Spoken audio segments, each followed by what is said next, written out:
Hello students, let start maths meeting with AP sir. हमारा आज का टॉपिक है इंटीग्रेशन बाय पार्ट्स, यानी खंड से समाकलन। बहुत ही इंपॉर्टेंट टॉपिक, चाहे बोर्ड एग्जाम की दृष्टि से देखा जाए, चाहे कंपटीशन एग्जाम की दृष्टि से देखा जाए। इंटीग्रेशन के इस टॉपिक से जनरली 1 नंबर, 2 नंबर, 3 नंबर या कई बार बड़ा क्वेश्चन बोर्ड एग्जाम में जरूर पूछा जाता है। ओके, तो टॉपिक के इंट्रोडक्शन से पहले मैं चाहूंगा कि आप एक बार रिकॉल कीजिए कि हमने अब तक इंटीग्रेशन में क्या क्या पॉइंट्स पढ़े हैं। हमने शुरुआती वीडियोज में इंटीग्रेशन के इंट्रोडक्शन की बात की। हमारा जो पहला पॉइंट था वो था integration as a inverse of differentiation, समाकलन अवकलन के व्युत्क्रम के रूप में।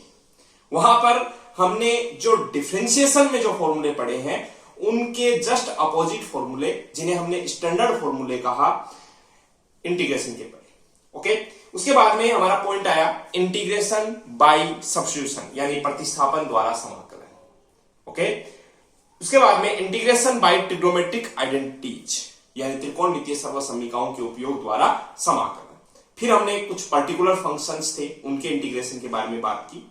रिसेंटली पिछले वीडियोस में हमने इंटीग्रेशन बाय पार्शियल फ्रैक्शन, यानी आंशिक भिन्नों से समाकलन, इस टॉपिक को पढ़ा। ओके, आज का हमारा ये जो टॉपिक है ये अलग है।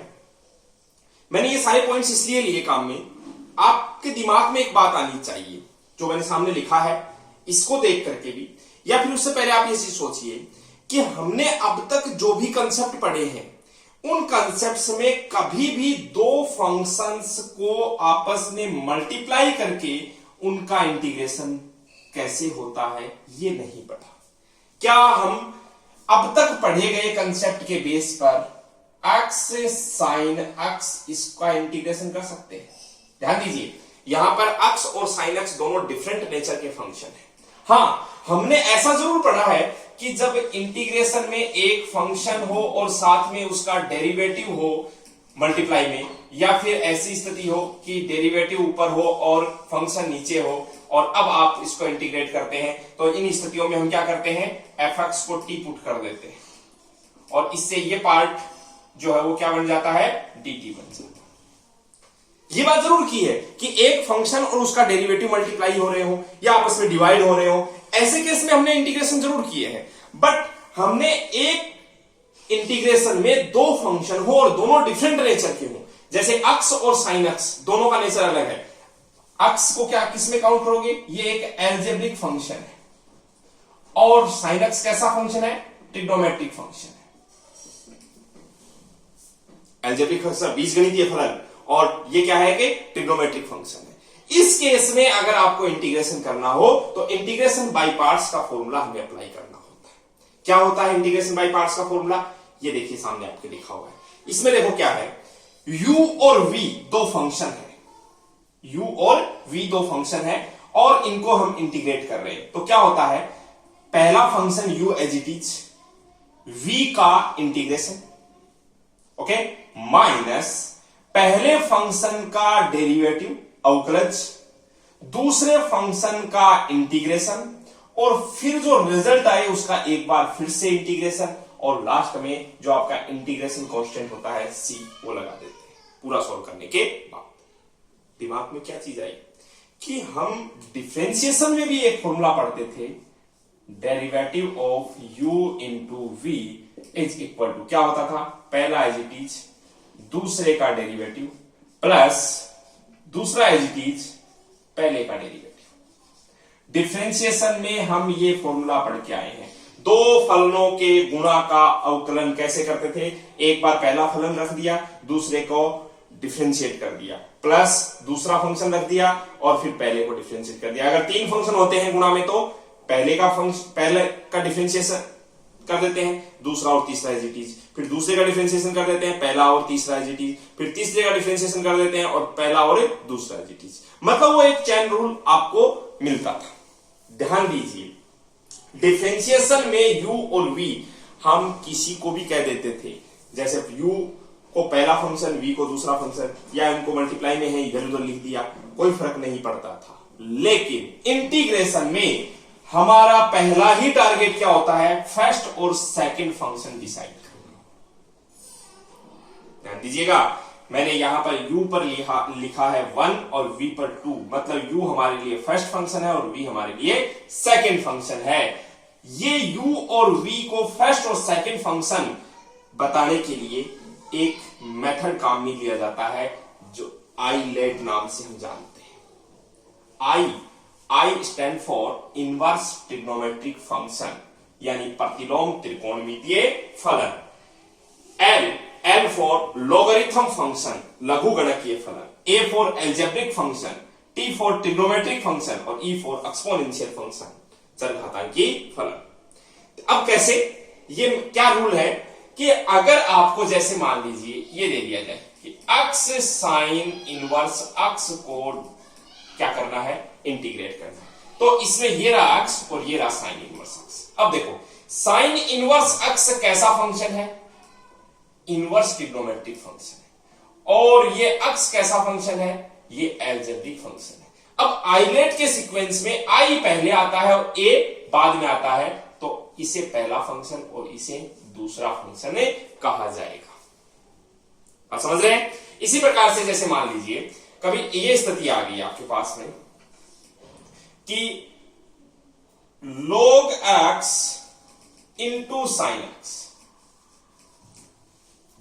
ओके, तो देखिएगा यहां पर साइन एक्स मतलब ट्रिग्नोमेट्रिक फंक्शन, log यानी कैसा फंक्शन, लॉगरिथम फंक्शन। अब देखो आइलेट के हिसाब से t पहले आता है या l, तो वो चेक करिए, l पहले आता है और t बाद में आता है, तो इस प्रकार से इनको नंबरिंग दी जाती है। ये पूरी प्रोसेस समझाऊंगा मैं, ये फॉर्मूला कैसे आया ये बात भी हम करेंगे अभी, लेकिन एक बार पहले ये समझ लीजिए। अगर कभी ऐसा आ जाए कि e की power 2x sin x dx, तो अब इसमें देखिएगा sin x कैसा फंक्शन है, ट्रिग्नोमेट्रिक फंक्शन है, और e की पावर 2x कैसा फंक्शन है, एक्सपोनेंशियल फंक्शन है, चरघातांकी फलन है। तो ऐसे केस में ट्रिग्नोमेट्रिक फंक्शन आइलेट के सीक्वेंस में पहले आता है और एक्सपोनेंशियल फंक्शन बाद में आता है, तो ये इस प्रकार से इसको पहला फंक्शन कहेंगे, इसे दूसरा फंक्शन कहेंगे। ये सिर्फ हमारी कैलकुलेशन में सहूलियत हो इसलिए याद रखते हैं, बाकी पूरी प्रोसेस सही तरीका क्या है वो देखिएगा। आप इस पूरे फॉर्मूले को ध्यान से देखिए, ये जो आपका फॉर्मूला है, इस फॉर्मूले को ध्यान से देखने पर आप नोटिस करेंगे कि v जो है वो दो जगह पर इंटीग्रेट हो रहा है, मतलब v का क्या हो रहा है, समाकलन हो रहा है, और u का अवकलन हो रहा है, डिफरेंशिएशन हो रहा है। तो एक्चुअली क्या कहा जाता है कि इंटीग्रेशन बाय पार्ट्स का फॉर्मूला अप्लाई करते समय फर्स्ट फंक्शन और सेकंड फंक्शन का डिसीजन कैसे किया जाता है, जिस फंक्शन का इंटीग्रेशन आसानी से कर सकते हैं उसे हमेशा सेकंड फंक्शन कहा जाए, क्योंकि देखो v का इंटीग्रेशन हो रहा है, और जिस फंक्शन का डिफरेंशिएशन आसानी से किया जा सके उसे आप क्या कहें, फर्स्ट फंक्शन कहें। ओके, तो ये दो पूरी बातें हैं जो आपको नोट करनी है, बस फटाफट आप विद इन सेकेंड इन सारी चीजों को नोट कर लीजिए कि ये फॉर्मूला होता है और इस फॉर्मूले में फर्स्ट और सेकंड फंक्शन का डिसीजन आइलेट के अकॉर्डिंग किया जाता है। ये आपका आइलेट और इसका सीक्वेंस ऊपर से नीचे। ओके, फटाफट आप इसे नोट कर लेंगे। अब हम बात करेंगे कि ये फॉर्मूला एक्चुअली बना कैसे, तो मैं इसे मिटा रहा हूं।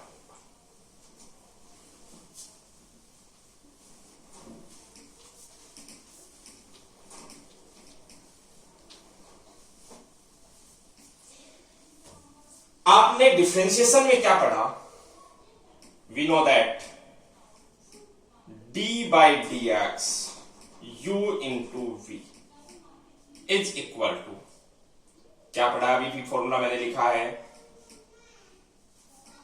कहिए, पहला एज इट इज, दूसरे का derivative, plus v as it is और डेरिवेटिव किसका, du by dx। ओके, अब आप देखिएगा अगर मैं यहां आकर के दोनों साइड इंटीग्रेशन कर देता हूं, फॉर्मूला बनाना बहुत आसान सा काम है, दोनों साइड इंटीग्रेशन करने का मतलब इंटीग्रेशन का साइन लगाना। अब सिर्फ इंटीग्रेशन का साइन ही नहीं, साथ में वेरिएबल भी लिख दिया हमने। यहां पर क्या होगा, u dv by dx into dx, okay, plus v du by dx, okay. अब देखो u इंटू v का क्या हो रहा है, पहले तो डिफरेंशिएशन हो रहा है। u इंटू v का पहले डिफरेंशिएशन और फिर इंटीग्रेशन। तो ये तो बातें हम शुरू से पढ़ के आए हैं कि जब ऐसी स्थिति होती है जब डिफरेंशिएशन और इंटीग्रेशन एक साथ हो रहे हो तो दोनों हट जाते हैं।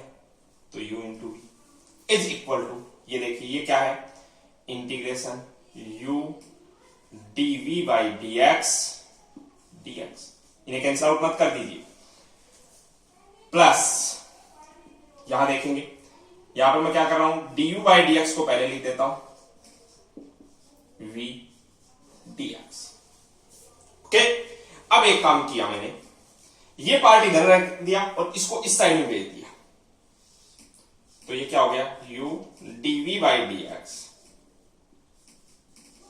इक्वल टू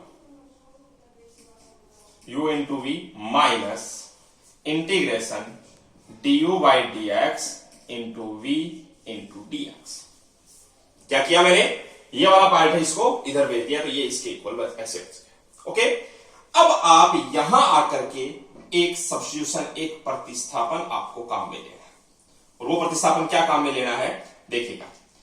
मैं क्या पुट कर रहा हूं,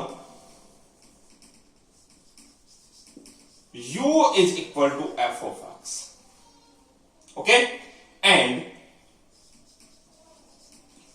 dv by dx, ध्यान दीजिएगा, u किसे कहा है मैंने, f of x, u को क्या कहा है, f of x, और dv by dx को मैंने कह दिया g of x। ये आपका फर्स्ट फंक्शन है और ये आपका सेकंड फंक्शन, ओके। अब एक चीज देखिएगा,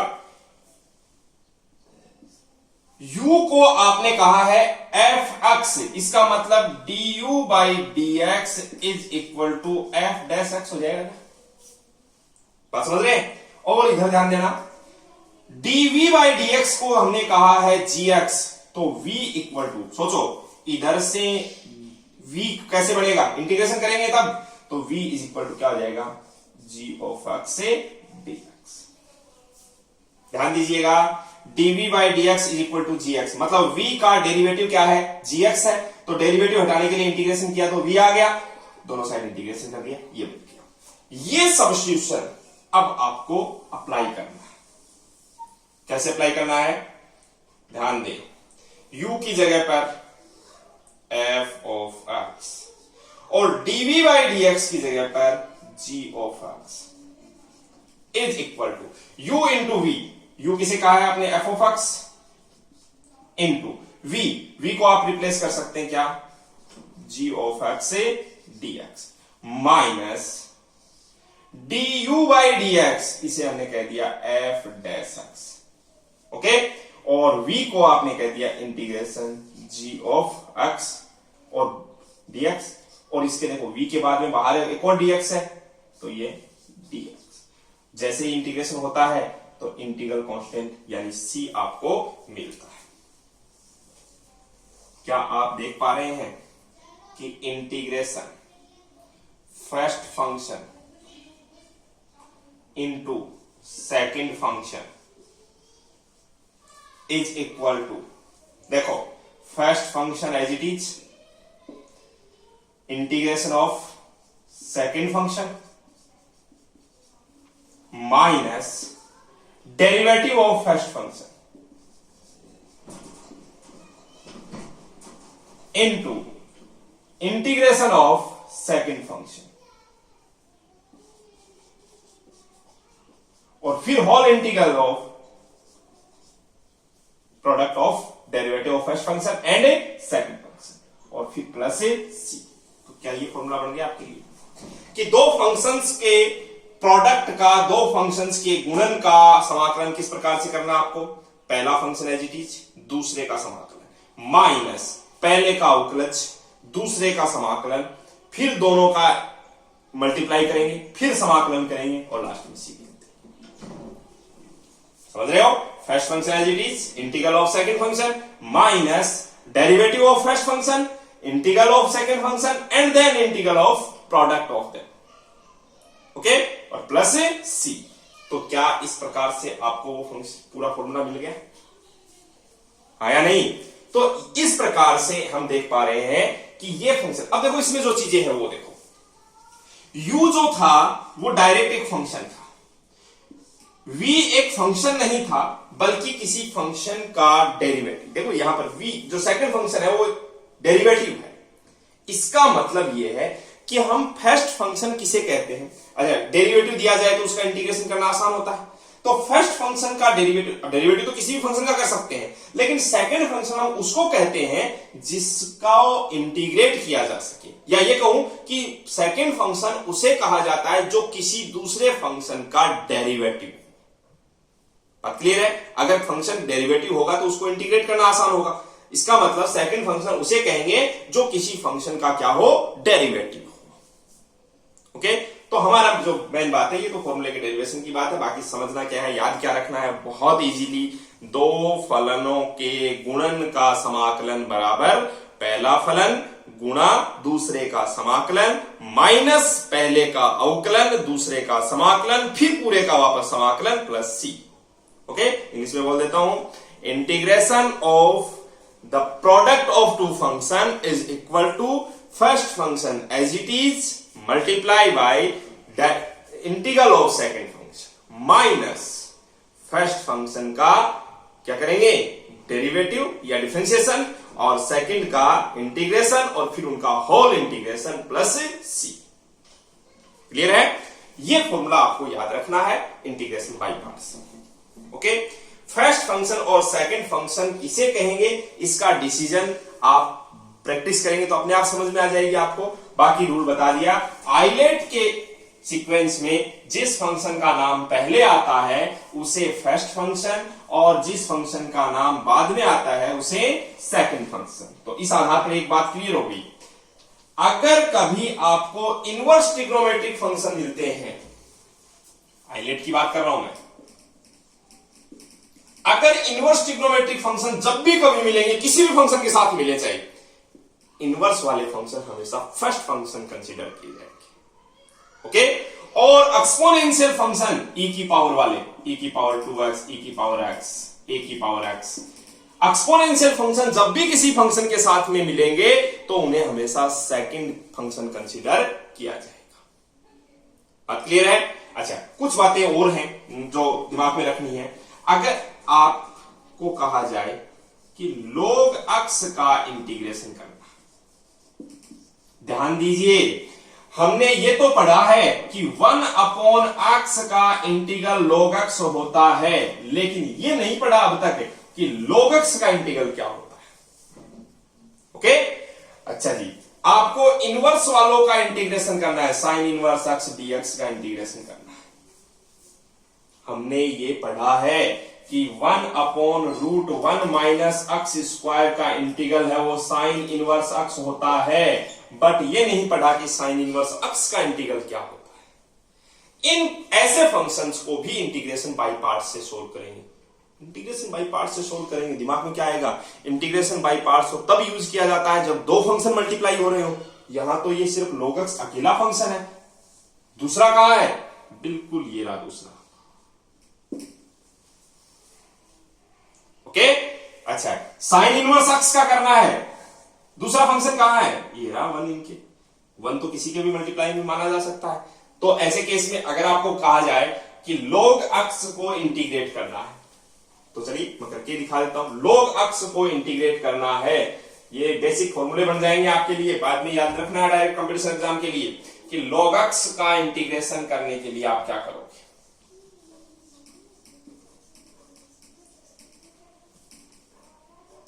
तो हम क्या करेंगे, पहले फॉर्मूला लिखेंगे।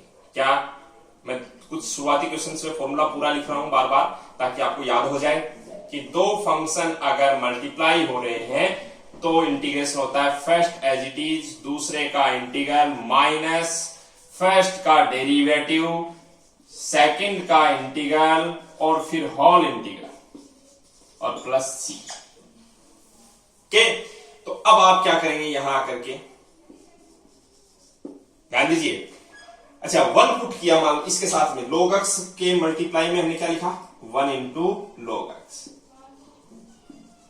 अब इस 1 को क्या कहा जाएगा, एल्जेब्रिक फंक्शन कहा जाएगा। 1 का मतलब x टू दी पावर 0, बीजगणितीय फलन कहा जाएगा, और ये है लॉगरिथम फंक्शन। तो लॉगरिथम फंक्शन जो है वो पहले आता है या बाद में, ये पहले आता है, और एल्जेब्रिक फंक्शन बाद में आता है आइडेंट के हिसाब से। अच्छा, इनवर्स ट्रिग्नोमेट्री वाले फंक्शन में लिया मैंने 1 इंटू साइन इनवर्स एक्स, तो ये एल्जेब्रिक, और इसे इनवर्स, तो ये पहला और ये दूसरा। तो ध्यान दीजिए, लॉगरिथम फंक्शन और इनवर्स ट्रिग्नोमेट्रिक फंक्शंस को इंटीग्रेट करने के लिए उनके प्रोडक्ट में, उनके गुणा में क्या मान लिया जाता है, 1, और उस 1 को हमेशा सेकंड फंक्शन पुट किया जाता है। तो मैं क्या कह रहा हूं, put u is equal to log x and v is equal to 1। देखो इसके साथ में कुछ भी नहीं है, इसका मतलब 1 कहा जा सकता है। देयरफॉर u की जगह पर log x और v, अब v की जगह 1 लिखने की जरूरत नहीं है, log x dx is equal to u यानी log x, v यानी 1 को भी लिखने की जरूरत नहीं, dx minus dy dx u log x और 1 इंटू dx यानी dx और बाहर dx। ओके, तो ये क्या हो गया, देखो dx का इंटीग्रल x, तो x log x माइनस यहां क्या हो जाएगा, log x का डेरिवेटिव 1 अपॉन x और dx का x। फिर से देखिए ये क्या बन गया, सिर्फ dx बचा, dx का इंटीग्रल x हो जाएगा, तो x log x minus x। अब आप c लगा, ठीक है, जब पूरा इंटीग्रेशन कंप्लीट हो जाए तो आप c लगा दीजिए। अच्छा, एक चीज बताओ, यहां से x कॉमन आ रहा है, क्या हो गया, log x minus 1 plus c। तो ये आपके लिए log x के इंटीग्रल का फॉर्मूला बन गया। अच्छा, एक चीज और, इसे क्या मैं ऐसे लिख सकता हूं क्या, log x minus log e, जानते हैं log e की वैल्यू क्या होती है, 1। अब log m minus log n, log m upon n, तो ये भी आप फॉर्मूला याद रख सकते हैं, x log x upon e plus c। ये आपके लिए अपना एक स्टैंडर्ड फॉर्मूला ही बन गया। अब भविष्य में कभी भी log x का इंटीग्रल आ जाए, हाँ बोर्ड एग्जाम में अगर आ जाए 1 नंबर के लिए, 2 नंबर के लिए, तब तो आपको पूरा सोल्व करके दिखाना है। कंपटीशन एग्जाम के लिए आप ये फॉर्मूला याद कीजिए। ओके, तो चलिए अब हम आ जाते हैं, ऐसे ही sine inverse x, cos inverse x, tan inverse x सबका कर लेते हैं। ये इसे आप स्टार लगा करके नोट कर सकते हैं। उसके बाद में साइन इनवर्स एक्स का और मैं करके दिखा देता हूं।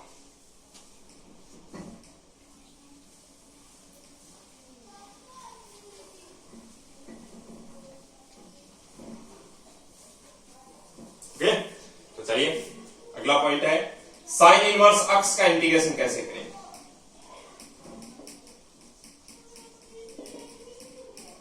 क्या करेंगे अपन, सबसे पहले फॉर्मूला लिखेंगे, क्या, u into v d x is equal to u as it is, v का इंटीग्रल माइनस फर्स्ट का डेरिवेटिव, सेकंड का इंटीग्रेशन और फिर होल इंटीग्रल प्लस c। फॉर्मूले में सी लगा दे, कोई दिक्कत नहीं शुरू में। अब आपको क्या करना है, put u is equal to sine inverse x and v is equal to, बोलो, 1। ओके, देयरफॉर u को रिप्लेस कर दीजिए साइन इनवर्स x, v को रिप्लेस कर दीजिए 1, लिखने की जरूरत नहीं है, इक्वल टू u यानी sine inverse x v dx minus dy dx sine inverse x का डेरिवेटिव और v 1 और फिर पूरे का होल इंटीग्रल। ओके, इसे सॉल्व करते हैं, ये हो गया x साइन इनवर्स x। ठीक है, आगे बढ़ते हैं, माइनस जी साइन इनवर्स x का डेरिवेटिव हम जानते हैं क्या होता है, 1 upon √1 minus x square. Okay, और dx का क्या हो जाएगा x। Okay, integral. और अब यहां आकर के आपको एक बार फिर से इंटीग्रेट करना। कैसे करेंगे हम इंटीग्रेट? देखो, मैंने एक काम किया छोटा सा कि यहां तो कर दिया प्लस, ध्यान देना क्या किया है, और यहां माइनस कर दिया। अब ठीक है, और साथ ही साथ ये 2 और 1/2। ऐसा लिखने से क्या बेनिफिट हुआ? ध्यान दें, हमने एक फॉर्मूला पढ़ा है कि इंटीग्रेशन ऑफ √f(x) और ऊपर f'(x) हो तो क्या होता है? 2√f(x) plus c। Integration by substitution. तो सोचो, नीचे वाले को अगर फंक्शन कहें अपन 1 माइनस एक्स स्क्वायर, तो 1 का डेरिवेटिव 0 माइनस 2x dx, ऊपर f'(x) हो गया। तो क्या इसको डायरेक्टली लिखा जा सकता है? क्या x sin inverse x plus, देखो 2 आएगा, उस 2 से ये कैंसिल आउट हो जाएगा, √f(x) किसको कहें? 1 minus x square plus c। ये आपके लिए साइन इनवर्स x का क्या हो गया? इंटीग्रल। ये भी हमारे लिए एक स्टैंडर्ड फॉर्मूला बन गया। आगे से ध्यान रखेंगे। कंपटीशन एग्जाम में, मैं फिर से कह रहा हूं, बोर्ड एग्जाम में आपको ये सारी चीजें करके दिखानी पड़ती है। ओके, ऐसे ही आप cos inverse x, tan inverse x, sec inverse x, cosec inverse x, इन सब के सॉल्व कर सकते हैं। ओके, तो चलिए अब आ जाते हैं अपन अपनी एनसीईआरटी के एग्जाम्पल्स पर।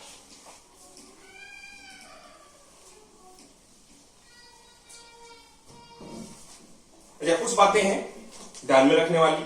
कई बार क्या होता है, ये u into v लगाते जाते हैं अपन, ठीक है। हालांकि ज्यादा बेहतर तो तब रहेगा जब हम क्वेश्चन में वो चीज सिचुएशन आए और तब उस बात को बताएं। लेकिन अभी आप सुन लीजिए, दिमाग में रखिए, ताकि आगे जब भी किसी क्वेश्चन में वो चीज आएगी तो मैं उसको रिकॉल करूंगा। ठीक है, क्या बातें हैं सुनना ध्यान से, कि जब भी हम इंटीग्रेशन बाई पार्ट्स का फॉर्मूला लगाते हैं तो कई बार ये स्थिति होती है कि हमने इंटीग्रेशन कर दिया, फॉर्मूला लगा दिया, फिर दोबारा u into v बन गया। एक पार्ट हो गया, दूसरे पार्ट में फिर से u into v बन गया, फिर फॉर्मूला लगा देते हैं। मतलब दूसरे पार्ट 2 बार फॉर्मूला लगाने से सॉल्व होता है। कई बार इस फॉर्मूले को 3 बार यूज करना पड़ता है, और कई बार स्थिति ऐसी आती है कि हम बार बार फॉर्मूला लगाए जाते हैं, बार बार फॉर्मूला लगाए जाते हैं, और हमारे इंटीग्रेशन के एंड होने का नाम ही नहीं है, चलता रहता है इनफाइनाइट तक। तब क्या करें? इसका मतलब ये है कि ये कतई नहीं है कि हम गलत कर रहे हैं। इसका गलत कब हो सकता है? जब आपने फर्स्ट और सेकंड फंक्शन चूज करने में गलती की हो।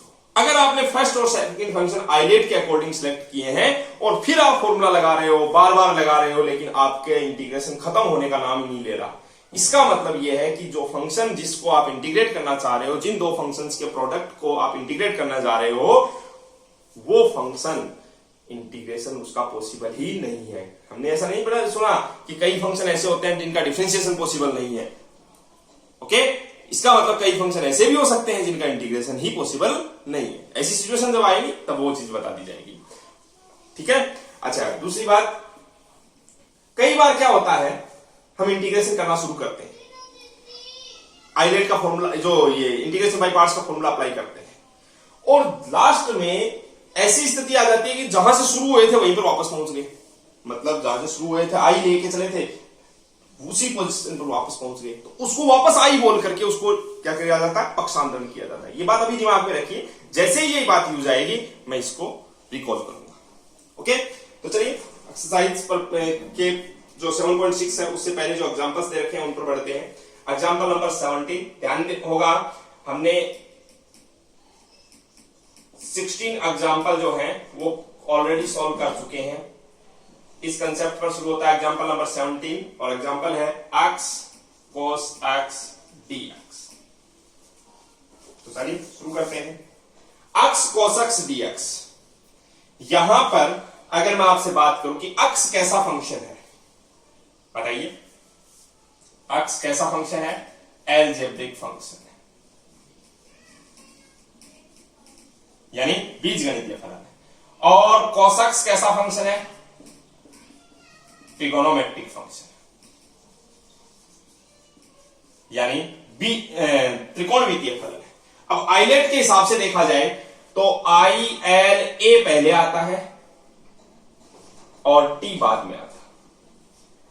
इसका मतलब ये आपका फर्स्ट फंक्शन और ये सेकंड फंक्शन। ओके, तो फर्स्ट फंक्शन और सेकंड फंक्शन जब आप डिसाइड कर चुके हैं, अब शुरू कर दीजिए सॉल्यूशन। क्या कहोगे? Formula u into v dx। मैं बार बार लिख रहा हूं, फॉर्मूला याद हो जाएगा। First as it is, second का इंटीग्रेशन माइनस फर्स्ट का डेरिवेटिव, सेकंड का इंटीग्रेशन और फिर होल इंटीग्रेशन और प्लस सी। ओके, यहां बताइएगा क्या पुट करेंगे? फर्स्ट फंक्शन को u, तो u किसे पुट करेंगे? u is equal to x and v is equal to cos x। Okay, तो अब बताओ u x cos x एक dx, ये जरूर लगाएं, equal to first as it is मतलब x cos x dx minus derivative, किसका डेरिवेटिव? u का यानी x का, इंटीग्रेशन किसका? v का यानी cos x का, और अभी सी ने लगा। चलिए आगे बढ़ते हैं। ये हो गया x, cos का डेरिवेटिव क्या होता है, सॉरी इंटीग्रल क्या होता है? sin x माइनस, यहां बताइए x का x के रेस्पेक्ट में जब डिफरेंशिएशन करेंगे तो क्या आ जाएगा? 1। समझ पा रहे हो? अच्छा, cos का जब आप इंटीग्रेशन करेंगे तो क्या आ जाएगा? sin x। अब 1 इंटू साइन एक्स क्या हो गया? sin x। और sin x को फिर से इंटीग्रेट करना है तो क्या आ जाएगा? माइनस cos x, तो माइनस माइनस प्लस से cos x।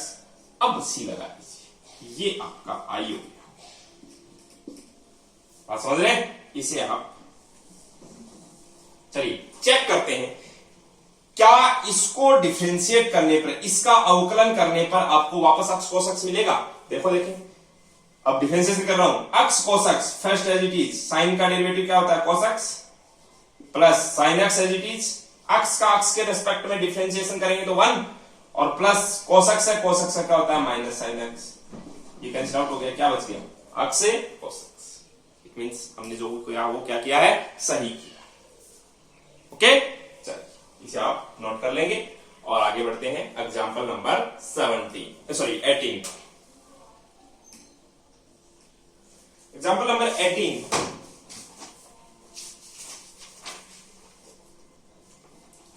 Example number 18 log x ही है, और आई थिंक अब इसे हमें करना नहीं है क्योंकि मैं इसको एज ए फॉर्मूले के रूप में इसको करवा चुका हूं। ओके, आगे बढ़ जाते हैं। Example number 19। एग्जांपल नंबर 19 जो है वो हमारे पास में है x e to the power x dx। Okay, x e to the power x dx। अब देखो इसमें x जो है वो क्या है? एल्जेब्रिक फंक्शन है, और दूसरा है e की पावर x। e की पावर x कैसा फंक्शन होता है? e की पावर x होता है एक्सपोनेंशियल फंक्शन, चर घातांकी फलन। और चर घातांकी वैसे भी बताया, एक्सपोनेंशियल फंक्शन जब भी आता है, चर घातांकी फलन जब भी आता है, उसे हमेशा क्या किया जाता है? कंसीडर सेकंड कंसीडर किया जाता है। फॉर्मूला लिख देंगे, फॉर्मूला लिखने के बाद अब आगे बढ़ते हैं। u तो किसको मानेंगे आप? अलजेब्रिक फंक्शन को। मैंने फर्स्ट फंक्शन x आ गया, और ये v किसको लेंगे? e की पावर x को। अब फॉर्मूले में वैल्यू पुट कर दो, u की जगह पर x, v की जगह पर e to the power x dx equal to x e की power x dx minus d by dx x। देखो u की जगह पर x और इंटीग्रेशन किसका? e की पावर x से dx, और पूरे का क्या करना है? एक बार फिर से होल इंटीग्रेशन। अब देखो ये क्या हो जाएगा? e की पावर x का इंटीग्रेशन करो चाहे डिफरेंशिएशन करो, e की पावर x ही आता है। x का x के रेस्पेक्ट में डिफरेंशिएशन अवकलन 1, और e की पावर x का इंटीग्रेशन e की पावर x। तो ये क्या बन गया? x e की पावर x। अच्छा, ये हो जाएगा 1 इंटू ई की पावर x, e की पावर x, और e की पावर x का देखो एक बार फिर से क्या करना है आपको? इंटीग्रेशन करना है, और फिर से इंटीग्रेशन करोगे तो भी क्या आएगा? e की पावर x ही आएगा। आप समझ रहे हैं? प्लस से c, यहां पर आप ये लिख सकते हैं आंसर x माइनस 1 e की power x plus c। Okay, कैसे? e की पावर x कॉमन ले लिया, ये प्लस c लास्ट में आपने लगा। ओके, चलिए एग्जांपल नंबर 20। एग्जांपल नंबर 20 ये है आपके पास में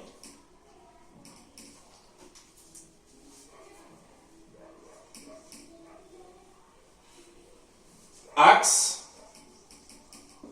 sign inverse x upon root 1 minus x square dx।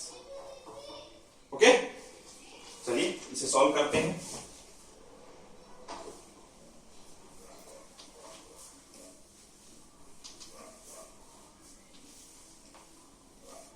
आप सोचते रहे साथ, तब तक फील करें कि आप क्लास में बैठे हैं, सारी चीजें साथ साथ चल रही हैं। पहले सोचते रहें, साथ साथ नोट करते रहें, ठीक है। और जैसे ही ये वीडियो खत्म हो जाए उसके बाद में फेयर में भी आप उनको करें।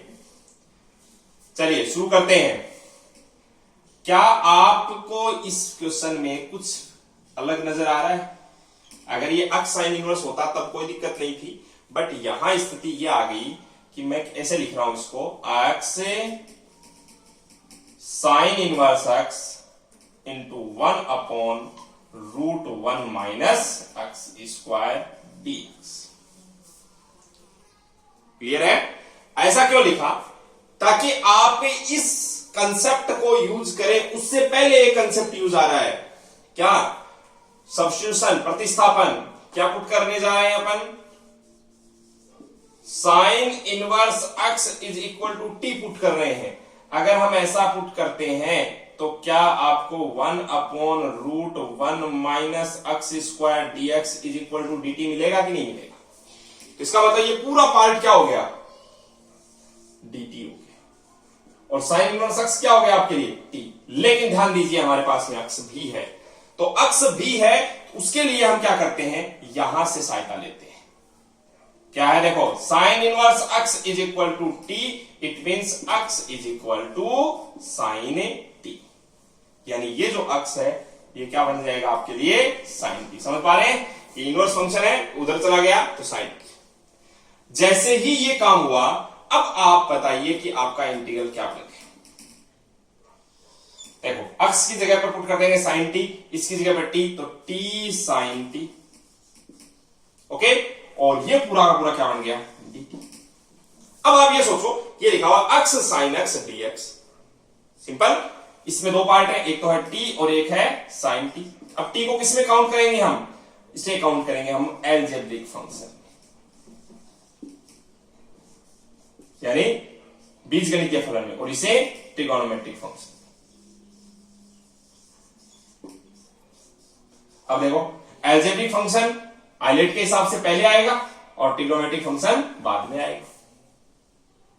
समझ पा रहे हैं? अगर ऐसा है तो अब आप बताइए, मैं इस बार फॉर्मूला नहीं लिख रहा हूं, डायरेक्ट बोलिए क्या लिखेंगे आपके इंटीग्रल का answer? i is equal to first as it is, यानी t as it is, second का इंटीग्रेशन माइनस फर्स्ट का डेरिवेटिव, सेकेंड का इंटीग्रेशन और देन होल इंटीग्रेशन। बताइए फटाफट। i is equal to sine t का इंटीग्रल क्या हो जाएगा? Minus cos t। t का t के रेस्पेक्ट में 1, साइन t का इंटीग्रल माइनस कॉस t, तो ये क्या हो जाएगा? Minus t cos t। Okay, ये देखो, माइनस माइनस प्लस, t का 1 हो गया, क्या बचा? सिर्फ cos t। और cos t को जब फिर से इंटीग्रेट करते हैं तो क्या आ जाएगा? प्लस का sin t प्लस c। एक चीज बताइए, इसे मैं देखो प्लस का है, पहले लिख देता हूं sin t। ओके, अच्छा ये t लिखा हुआ है, ये cos t लिखा हुआ है, तो ये मैंने लिख दिया cos वाले जो t है इसको मैंने लिखा root 1 minus sine square t। किसी को कोई आपत्ति नहीं होनी चाहिए, क्योंकि 1 minus cos square theta, 1 minus sine square theta क्या होता है? Cos square theta. रूट लगा दिया तो कोस थीटा। ओके, इस कोस को लिखा है ये मैंने, साथ में t भी है तो ये बाहर t लिख दिया प्लस c। ये सब इसलिए किया ताकि अब अगली स्टेप, ध्यान दे, आप गड़बड़ कर देते हैं, यहीं पर आंसर छोड़ देते हैं, गलत हो जाता है, क्योंकि हमारा क्वेश्चन जो था वो अक्स में था, तो लास्ट में इसे अक्स में कन्वर्ट जरूर करेंगे। साइन टी को रिप्लेस किससे कर देंगे अपन, अक्स से, plus root 1 minus sine square है तो ये हो जाएगा अक्स स्क्वायर, और टी को हम वापस लिख देंगे क्या, साइन इनवर्स एक्स प्लस सी। अब आपका ये फाइनल आंसर समझ रहे हैं। तो यहां पर जो सब्स्टिट्यूशन वाला कंसेप्ट है वो भी अप्लाई हो गया साथ में। ओके, चलिए आगे बढ़ते हैं। Example number 21।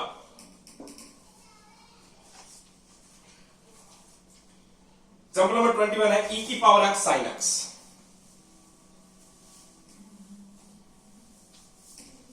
इंटीग्रेशन e की पावर x से sin x, तो सोचने वाली बात ही नहीं है। देखो e की पावर x जो है वो तो कैसा फंक्शन है, एक्सपोनेंशियल फंक्शन,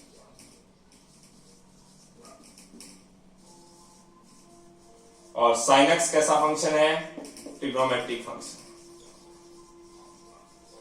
तो आइलेट के हिसाब से देखा जाए तो ये फर्स्ट होगा और एक्सपोनेंशियल सेकंड होगा, क्योंकि एक्सपोनेंशियल फंक्शन लास्ट में आता है, e सेकंड होता है। ओके, चलिए आगे बढ़ते हैं। अब फॉर्मूला मैं नहीं लिख रहा हूं, डायरेक्टली बताइए आपका इंटीग्रल क्या हो जाएगा, first as it is e की पावर x से sin x, सॉरी e की पावर x से dx माइनस फर्स्ट का डेरिवेटिव, सेकंड का इंटीग्रल, ओके, और पूरे का whole integral, i is equal to, देखो ये हो गया e की power x sin x minus, ध्यान देखिएगा, बस समझे, e की पावर x का इंटीग्रल हो चाहे डेरिवेटिव हो, e की पावर x ही होता है, और sin x का डेरिवेटिव क्या होता है, cos x।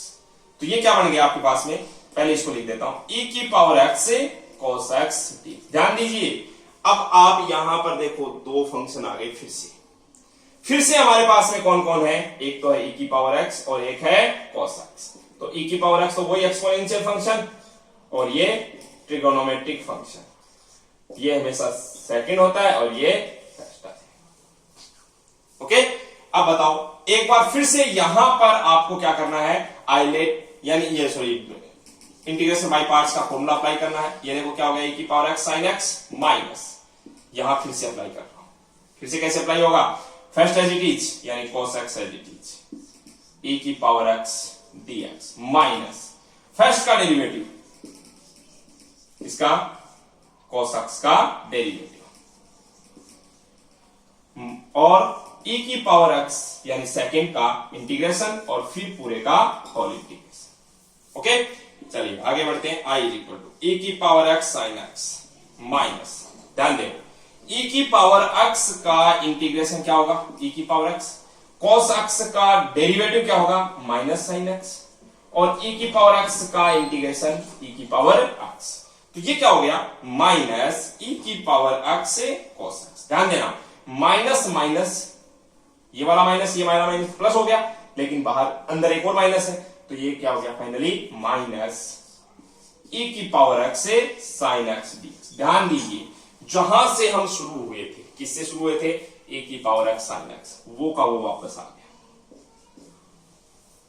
बात समझ पा रहे हैं मेरी, ये बात मैंने बोली थी कि कई बार ये स्थिति आती है कि हम इंटीग्रेशन करना शुरू करते हैं, आइलेट का फॉर्मूला अप्लाई करते हैं, फिर अप्लाई करते हैं, और एक स्थिति में ऐसे पहुंच जाते हैं कि वापस वो का वही बन जाता है, तो इसे आप वापस आई बोल देते हैं। तो ये आई जो है ये इधर आएगा, तो इधर आकर के कितना हो जाएगा, 2i हो जाएगा, और इधर बचा सिर्फ ये वाला पार्ट। इस पार्ट में देखो e की पावर x कॉमन आ रहा है, क्या हो रहा है, sin x minus cos x। इस दो को यहां से हटाएंगे तो डिवाइड हो जाएगा e की पावर x बाई 2, और लास्ट में आप क्या कर देंगे, c लगा देंगे, ये आपका आंसर। ओके, तो चलिए ये आपका एग्जांपल नंबर 21 अच्छे से समझ करके नोट कर लीजिए। ये स्थितियां e की पावर x cos x में भी बनती है, ठीक है, चलिए इसे नोट कर लेंगे।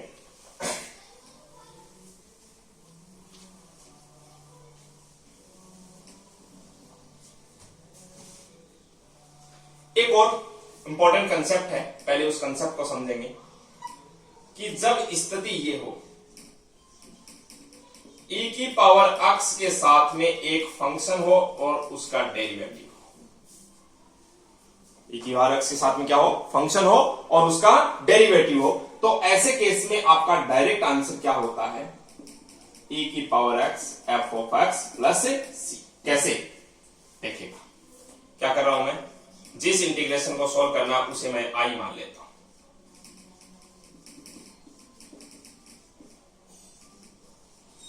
ठीक है, जैसे ही इसको मैंने i ले लिया, आगे सॉल्व करना शुरू किया, देखो i इज इक्वल, क्या आप इस फंक्शन को दो पार्ट में डिवाइड कर देंगे, e की power x f of x dx अलग प्लस e की power x f dash x dx अलग। ओके, ये पार्ट जो है वो एज इट इज चलने दो और यहां पर आपको क्या करना है, इंटीग्रेशन बाय पार्ट्स का फॉर्मूला अप्लाई कर देना। ध्यान रखें, e की पावर x एक एक्सपोनेंशियल फंक्शन है और इसके साथ में कोई भी फंक्शन हो चाहे वो फंक्शन अलजेब्रिक हो, चाहे लोगरिथम हो, चाहे ट्रिग्नोमेट्रिक हो, e की पावर x हाईलाइट में हमेशा बाद में आता है, तो ये जो है e की पावर x किसका काम करेगा, सेकंड फंक्शन का, और ये फर्स्ट फंक्शन का। आप क्या करेंगे देखिएगा ध्यान से, i is equal to first as it is f of x as it is, second का इंटीग्रेशन यही हो रहा है, ये u और ये v, माइनस फर्स्ट का डेरिवेटिव, सेकंड का इंटीग्रेशन और पूरे का होल इंटीग्रल। इस पर अप्लाई कर दिया, ये एक बार एज इट इज कॉपी कर दो। ओके, अब देखिएगा e की पावर x का इंटीग्रल e की पावर x ही होता है, fx का डेरिवेटिव को क्या लिखते हैं अपन, f डैश x, e की पावर x के इंटीग्रल को e की पावर x। तो क्या आपको ऐसा रिजल्ट मिला, के देखिए e की power x f of x minus, या देखो e की power x f dash x plus e की power x f dash x dx। Notice कीजिए, e की power x f dash x dx, e की power x f dash x dx, ये minus का ये प्लस का cancel out, क्या बचा, e की पावर x से f of x, integration complete, तो c लगा देंगे, मतलब ये आपका एक नया कंसेप्ट बनेगा कि जब भी e की पावर x के साथ में दो पार्ट हो, दो फंक्शन हो, जिनमें से एक फंक्शन दूसरे का डेरिवेटिव हो, तो क्या रिजल्ट आता है, कोई इंटीग्रेशन नहीं करना, आपको डायरेक्ट क्या करना है, पहला function as it is, sorry e की power x multiply by fx। Okay, इस बेस पर भी आप दो, हाँ एग्जाम में अगर क्वेश्चन आता है 3 नंबर या 6 नंबर के लिए, तो आपको ये फॉर्मूला भी डायरेक्ट यूज नहीं करना है, इसे भी आपको पूरी प्रोसेस से करना है। ओके, तो जैसे एग्जांपल नंबर 22, आपके एनसीईआरटी बुक के एग्जांपल नंबर 22 में दो पार्ट दे रखे। पहला पार्ट है, डायरेक्ट आंसर बताना है, e की power x tan inverse x plus 1/1 plus x square dx, और दूसरा है x स्क्वायर प्लस 1 e की power x upon x plus 1 का होल स्क्वायर। ओके, तो चलिए शुरू करते हैं, dx। पहले पार्ट का आंसर आपको डायरेक्ट नजर आ रहा होगा कि अगर e की, ये tan इनवर्स x है, इसे आप फंक्शन कहते हैं, तो ये क्या हो गया, f डैश x हो गया, क्या tan इनवर्स x का अवकलज डेरिवेटिव यही होता है 1/1 प्लस x स्क्वायर। तो अभी आपने क्या बताया, डायरेक्ट आंसर क्या लिख सकते हैं, e की power x f of x यानी tan inverse x plus c, खत्म। हाँ, इसे हम थोड़ा सा सॉल्व कैसे करेंगे वो देखिएगा। यहां पर हमारे पास में लिखा हुआ है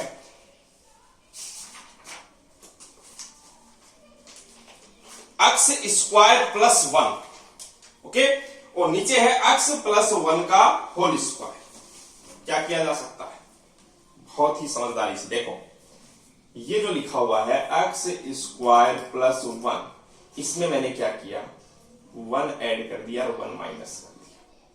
क्या बेनिफिट होगा वो सारी चीजें भी देखेंगे।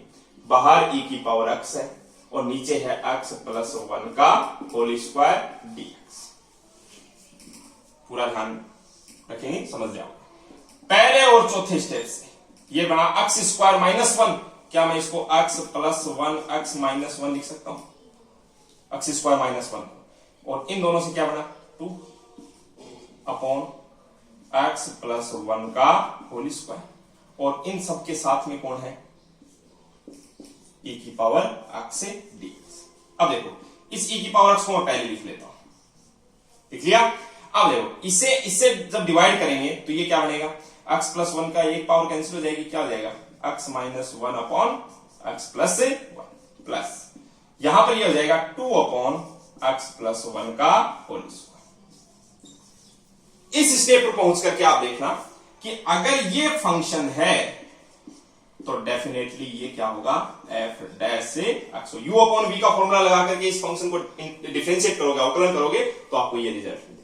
ये फंक्शन है तो ये क्या होगा इसका डेरिवेटिव, तो फाइनली आंसर क्या हो जाता है e की power x f of x यानी x minus 1 upon x plus 1 plus c। Okay, तो इस प्रकार से हमारी इस एनसीईआरटी की एक्सरसाइज 7.6 से पहले के जो एग्जांपल्स हैं वो कंप्लीट हो जाते हैं। अगले वीडियो में एक्सरसाइज 7.6 के क्वेश्चन हम सॉल्व करेंगे। आई होप एक वीडियो में सारे क्वेश्चन हो जाएंगे, क्योंकि यहां आकर के आपको क्वेश्चन की लेंथ नहीं देखनी होती है, क्वेश्चन का कंसेप्ट देखना होता है कि कितना स्ट्रॉन्ग है। बहुत इजीली आप समझेंगे और आसानी से विद इन सेकेंड आप इन क्वेश्चंस को सॉल्व करते चलेंगे। इसके बाद में एक टॉपिक और बचा है अपना इंटीग्रेशन ऑफ मोर टाइप्स, कुछ अलग प्रकार के इंटीग्रल्स। उसके अलावा आपका इंटीग्रेशन का ये जो फर्स्ट पार्ट है जिसे हम इंडेफिनेट इंटीग्रल यानी अनिश्चित समाकल कहते हैं वो कंप्लीट हो जाएगा। मतलब मैक्सिमम 2 या 3 वीडियो के बाद में आपका ये पार्ट खत्म हो जाएगा। ओके, तो वही सारी बातें जो हर वीडियो के एंड में मैं आपसे बोलता हूं कि आपको क्या करना है, कंसेप्ट को समझना है, प्रैक्टिस रेगुलर करनी है, फॉर्मूले याद रखने हैं। पीछे के जो फॉर्मूले हमने 11th क्लास में ट्रिग्नोमेट्री के फॉर्मूले पढ़े हैं वो भी आपको याद रखने हैं। ओके, रिकॉल करते रहो, बार बार करते रहो तो बहुत इजी लगेगा ये टॉपिक। ओके, तो आज इस एक्सरसाइज पर आप प्रैक्टिस करेंगे। ओके, और वीडियो को लाइक सब्सक्राइब शेयर करते रहा करो, जिससे नया वीडियो जैसे ही आए आपको तुरंत उसका नोटिफिकेशन मिल जाए और आप तुरंत उसको सॉल्व कर सके। ओके।